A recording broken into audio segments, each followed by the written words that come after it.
Where the Mountain Meets the Moon, Chapter 22. Minley shook herself from her shock. "The king!" Minley said. "I can't lose him now!" And in a panic she began to run after the tattered figure. And it was quite a chase, or it would have been if the beggar had realized he was being followed. He wove in and out around people and bins of rice, each step taking them closer to the unused areas of the city. Behind a pile of discarded baskets, Minley thought she had lost him, but luckily the gray sleeve of his loose jacket waved at her, and she saw him round the walled corner of the inner city. As an abandoned wagon hid her from his view, she saw him push against a portion of the wall. With a slow groan, the wall moved. "It's a secret door to the inner city," Minley gasped, and she was able to reach it just before it closed completely. With both hands, she pressed hard against it, and the door pushed open. And like the lid of a jewelry box, the door opened into a landscape of radiant colors. The bamboo, pine, and plum leaves seemed to shine in the sun as if carved from emeralds, and the accents of the pink and red flowers were like nestled rubies. Steps away from her feet, Minley could see a patterned pathway made of water-worn pebbles. The central jade-green lake mirrored the arcing tiled roofs of the pavilions and the rough beauty of large weathered rock sculptures. A winding covered walkway lifted up from the cloudy water like a lotus flower.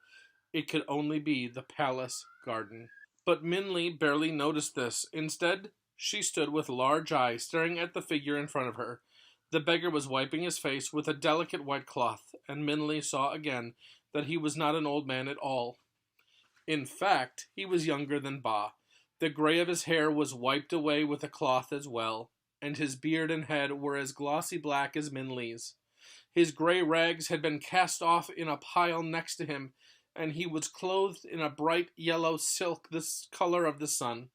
Intricate dragons and multicolored clouds that matched the design of the gold bracelet he wore were embroidered on his robes and glittered in the light. There was no doubt now that he was the king. Then the king turned around and saw her. At his glance, Minley shrank to the ground in a humble kowtow. "Your Majesty," Minley breathed, and her knees could feel the thumping of her heart in her chest. "Caught," Minley heard him say, and she peeked up to see the king looking at her with the same amused expression he'd had as a beggar watching the people eat the peaches. He shook his head at her. With his eyes twinkling at her, he could have been the young father of one of her village friends. "And by you," he said, "my little benefactor, I knew you were a clever one." Your Majesty, Your Majesty!" A chorus of voices came through the air toward them, and Minley could see a parade of servants in the distance running across the zigzagged bridge. "Well, you mustn't be caught by them," the king said to Minley. "Then they would find out all about my little adventures, and then where will I be?" And he pulled Minley up to her feet and pushed her behind one of the giant gnarled stone carvings, kicking his rags over her. "Quickly, quickly," he said, "and don't say a word. I command you not to say a word or to come out until I say so." Minley clutched the rough stone and made herself as small as possible. Hundreds of footsteps were approaching, like falling rain from a thunderstorm. "What is this?" the king demanded. "Has war been declared on the city?" "Your Majesty," an out-of-breath voice said, "we have been searching for you." "Searching for me?" the king said. "I have been here in the garden for hours."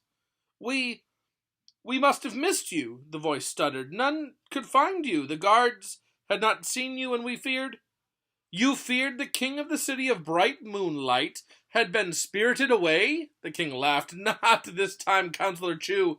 However, I do feel the wish to commune with the moon tonight." "Your Majesty?" the voice said. "Yes," the king said decisively. "Tonight I wish to be alone in the garden with the moon. Have a meal brought to me in the clasping the moon pavilion, and do not disturb me until morning." "Yes, Your Majesty," the voice said, and Minley couldn't help but peek out. She saw rows and rows of finely dressed people kneeling with their heads on the ground in front of the king. Their rich silk clothing shimmered in the fading sunlight. One man dressed in black kneeled closer to the king, separate from the rest of the courtiers. Minley guessed he was Counselor Chu. "Actually, bring me 2 meals, the king said, and glanced toward Minley. She caught his eye and quickly shrank back out of sight. "2 meals, Your Majesty?" Counselor Chu asked, with just the faintest question in his voice. Yes, 2 meals, the king said. I shall honor the spirit of the moon with her own meal, since she will be keeping me company. It is only fair. Yes, your majesty, the counselor said. Minley could only guess how puzzled he was, but he was well trained enough to keep it out of his voice. In an hour's time, the king said, I shall be at the Clasping the Moon Pavilion. I want the food waiting for me and nothing else. I do not wish to be disturbed by anyone this evening. Yes, your majesty, the voice said again, and Minley could hear the shuffling and swishing of silk as the group rose and took leave of the king. They've gone, the king said in a low voice. You can come out now. Minley crawled out from behind the sculpture. Well, my little friend, he said to her, now that you know who I am, come walk with me and tell me who you are. That is the end of chapter 22.